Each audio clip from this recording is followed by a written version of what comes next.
Opportunity now, I think, for a bit of engagement, a bit of dialogue, really, which is what we're after. So is there anything? Great, thank you. Well, I respect your opinions and thank you for coming on to the show to take part in the discussion. One of my first questions that I was very keen to ask, I mean, were you at the encampment? The Cambridge one, but other ones. Other ones, OK. And can I ask you what your view is of the events of October the 7th? What do you think happened on October the 7th in Israel? Well, obviously the camps haven't started because of October the 7th specifically. Right. They're starting, I mean, this week in loads of encampments up and down the country. They've been, like, celebrating and having to, like, memorise the fact that this week commemorates the Nakba, which took place 76 years ago, which means catastrophe, which is a massive symbol of what Israel has been doing for the last 76 years. This isn't about October the 7th. And to start with that is just entirely disingenuous, I think, on your part. I really want to say that I think it's great, actually, that you went to that camp today and tried to talk to those students. And you kind of embarrassed yourself, I would say, whilst doing that, because it was a reminder for me, and I'm sure for other people watching, that actually the Palestine movement brought you down. Damn! And the Palestine movement has the potential to bring down lots of other Tory ministers and the whole Tory government, and not just the Tory government, I would say any government and any mainstream political party that is backing what Israel is doing right now, which is a genocide, and that's what people want to protest. Do you want to come back to that? Bringing down the government. Well, so you're saying your encampment has nothing to do with the events of October the 7th or Israel's response to October the 7th? Is that what you're saying? It's totally detached to October the 7th and Israel's response? The only thing that is detached, I would say, is actually your views and your approach to this whole situation and the whole of the Tory government. The people, the student protesters, are very attached to what is happening in Palestine, and they are doing what they can in order to stop universities who provide, I think, £450 million to the Israeli state, to the Israeli military, rather than investing in their own education and what they should be putting money into. You are the one, and your government is completely out of touch with what actually the majority of people in Britain think about what's happening. The majority of people in Britain do not support what Israel is doing and actually want us to stop sending weapons. And you were saying today that we should send more, which is completely opposed to what people in Britain actually want. So I think you're detached. Right, so on arms. So can I ask you, what's your view of Hamas?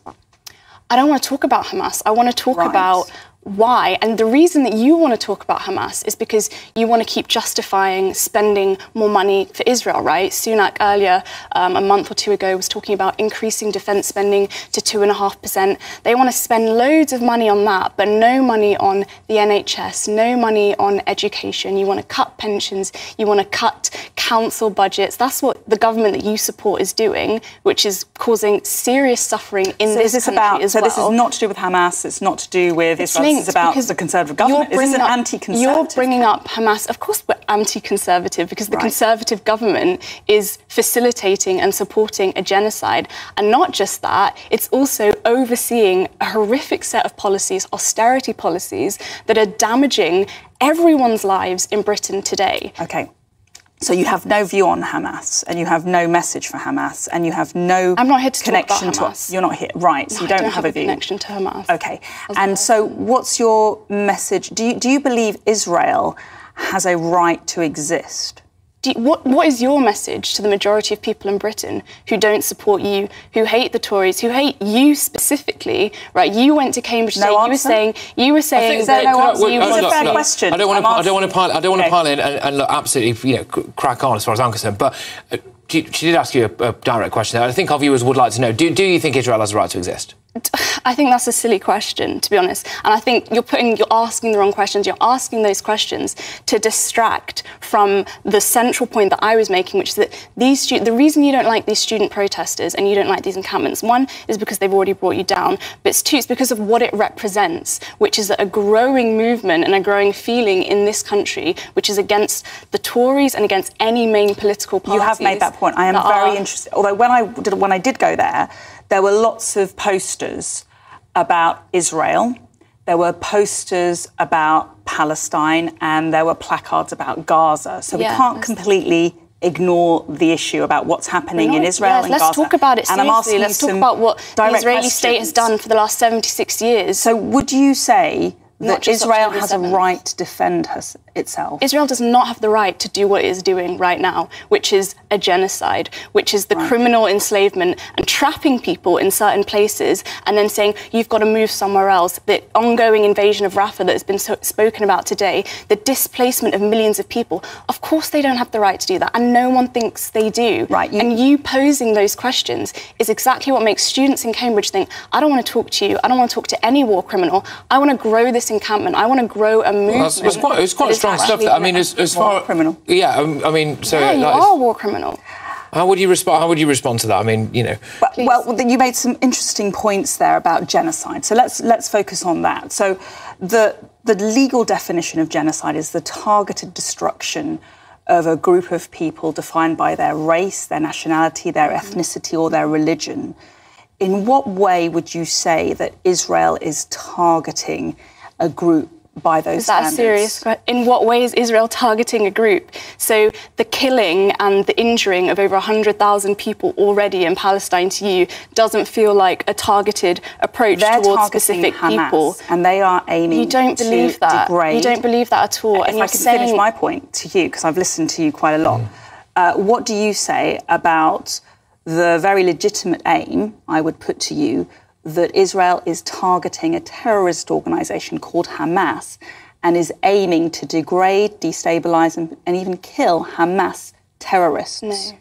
I disagree with that. I disagree with that completely. And calling it legitimate, you're talking about legal. Even if you want to talk about the legal world, law, whatever, all of those institutions, the International Court of Justice, have also said that legally what is happening and what Israel is doing is a genocide and is moving towards a genocide. Let's stick to facts. I think okay, let's stick to facts. That is actually 40,000 people dead. Fine. More than that, that's injured. Well. Millions of people displaced. That is the reality. Those are the facts on the ground.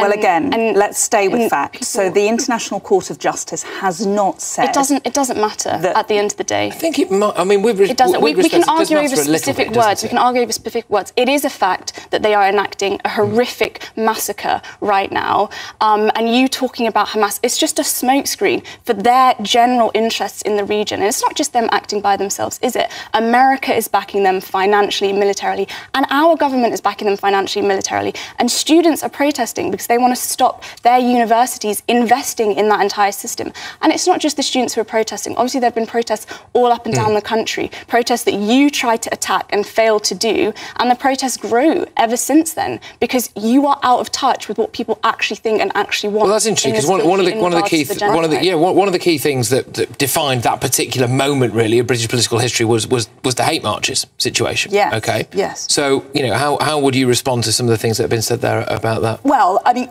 I just want to correct a few things for the record. So the International Court of Justice, and I think you dismiss them as words and irrelevancies. I don't think what the International Court of Justice says is negligible. The International Court of Justice has not said categorically that Israel is committing genocide. Okay. The International Court of Justice has said that the Palestinian people may have a plausible right to be protected from genocide. No one would disagree with that. But we must be careful about miscommunicating and misrepresenting what the International Court has said. It has not said, and indeed no authority has said, that Israel is committing genocide. Okay. There is no evidence for a genocide. No evidence. Second thing I would also say is that... Is that real? We're going back to the marches. Now... the issue of the march is, of course, everybody has the right to peaceful protest and expressing their views. But what we have seen, and I'd be interested in your views, is anti-Semitism. We've seen from the river to the sea, Palestine will be free. That is an anti-Semitic chant calling for the eradication of Israel, the eradication of Israelis, and the eradication of Jewish people. No, you're a liar. You're a liar. On every single one of these mass protests, right, there is a huge Jewish bloc. In all of these encampments, the encampments that you went to today, even in Cambridge, talking about all this kind of stuff, the Cambridge group, Cambridge Jews for Justice, they said, you are weaponising their identity to promote a culture war. And that's all this is, because you've got no actual real policies or statements or anything to offer people in this country. Let's be honest, the reason you're here and the reason you went today is because you want to be the leader of the Tory party. You're interested in your career. You're interested in promoting that. So that's why you come out with your lines about... Could I ask? I mean, this is... To be honest, I'm completely... And it's completely false to call the marches anti-Semitic. People don't believe that. I'm completely great about this. I'm sure most people are. But are you not just dismissing anti-Semitism there? Because there is anti-Semitism. I mean, I have heard anti-Semitism at some of these marches. I have been in amongst quite a few ones, not the ones I was at today, absolutely, but quite a few of the ones that... I mean, I have been, and quite often when you scratch the surface a bit, there are some anti-Semitic views. It might come across like you are dismissing anti-Semitism a bit. I don't think it does, because the thing is, like, let's talk about the broader context of this, which is Suella Braverman lecturing anyone about racism. I don't think anyone's going to listen to that, basically. You specifically and your government have been the architects of horrific racist policies and whipping. You're talking about hatred, you're talking about violence, you're talking about all of these terrible things. I was watching the thing today, you're saying war is a tragedy and all of this kind of stuff. First of all, capitalism produces all of that tragedy, produces racism, produces all these... I mean, I do wonder if that's the central point, isn't it? Is it? Look, I'll let you come on this, but you know, there have been the allegations of racism there, but again, it is actually your main argument for you is you want to smash the capitalist system. Absolutely, because capitalism produces war and produces imperialism, which fundamentally has been driving everything that's happened over the last 76 years. It isn't just about the last 7 months or anything like this. I'm entirely opposed to the capitalist system and the horrors that it produces across the world in many different places, but also in this country too. And that's what you support. And let's come back to a couple of points there. So there's the racism stuff and there's the capitalism stuff. So go on. And there's the point which is often lost in this debate. So you mentioned Jewish people who are supporting the encampments, Jewish people on the marches. That is, again, a misrepresentation of the situation. The only Jewish people who are accepted as part of these encampments and marches are Jewish people who don't support the state of Israel. And there are some Jews, there are a minority of Jewish people within the Jewish community who are not supportive of the concept of a state of Israel. Jewish people who disagree with you, I would argue, would not be welcome on your marches.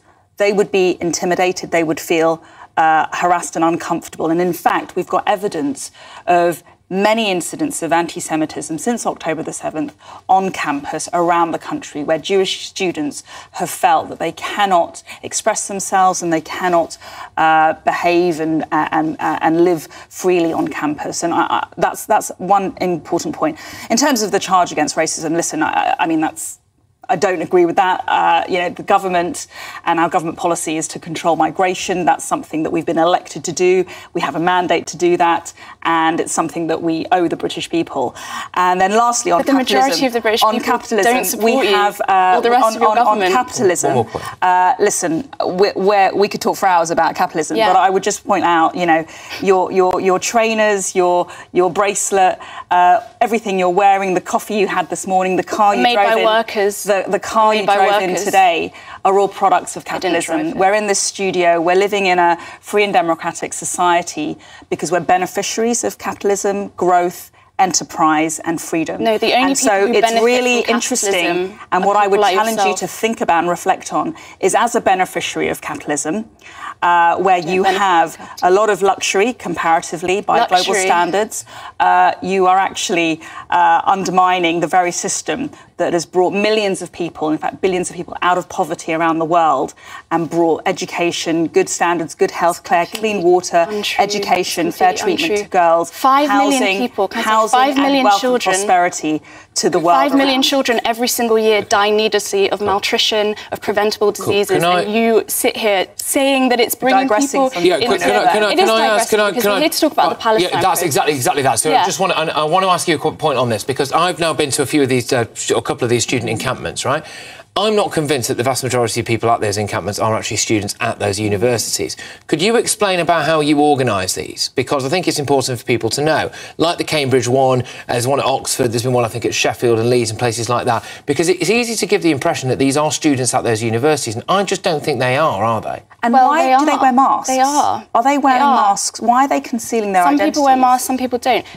These are pretty much everyone was wearing a mask today, I've got to say. Right? These are student protests. And in some places, other people, not students, have gotten involved. And I think that's a great thing. Are these students at university? I think the staff from those universities should get involved. And in almost every single one of the encampments, there's statements of support from the staff who want to encourage the students. And not just that, wider people from the community coming to provide food, to provide support for what the students are doing. And the reason that they're doing that is because everyone has realised that you cannot appeal to politicians. There's not a single politician in this country that is actually going to do something to try and stop what's taking place. And they are realising the only faith that people can have, the only power that people really have, is in themselves. And that's what I'm here to promote. And that's why we need to widen out the encampments and grow the movement to beyond what it currently is doing, so that we can actually halt the government and their support for the war machine in Israel. OK, right, so there we go. So I'll give the final word on this, because we are very pressed for time. You know, you have had a good opportunity here to engage with somebody, you know, in a wholehearted discussion about what you've seen. What's your view on what we've heard? Well, having discussed a little bit, I mean, you know, one thing that strikes me is, you know, the lack of facts in the conversation and in the debate, the slightly irrational perspective on, you know, basic facts of our society, of which you're a beneficiary, like capitalism, but you'll never, you know, we won't agree on that. And ultimately, your refusal to answer basic questions about Hamas and Israel's right to defend herself right now. It's, you know, interesting to hear your views. We're not going to agree. I'll give you a fact. 40,000 people killed by Israel, nearly 100,000 injured in the process, millions of people displaced. Not a fact. That is a fact. Could I just ask one more important fact? Look, one more really important point. Just, you know, it's a yes or no, really, before we... Does Israel have a right to exist? This is the wrong question that you're asking. Well, OK. I think that's quite tough. And should the hostages be released? Listen, like, why is this conflict happening in the first place? Who is responsible for it? It's easy to say yes to that. Who is the responsible for it? Do you believe women were raped on October the 7th by Hamas? I believe there is a lot of violence taking place across that whole region, and I think Western imperialists are the first people who set up that problem in the first place, and they're continuing to back everything that Netanyahu refusing is doing. to condemn Hamas. And you refuse to condemn the whole system that produced all of that violence in the first place. Both of you, thank you very much. I do honestly think that is one of the most gripping parts of television that I've been a part of. And I want to say a massive thank you for coming in and for talking seriously. And Suella, I want to say a massive thank you to you as well.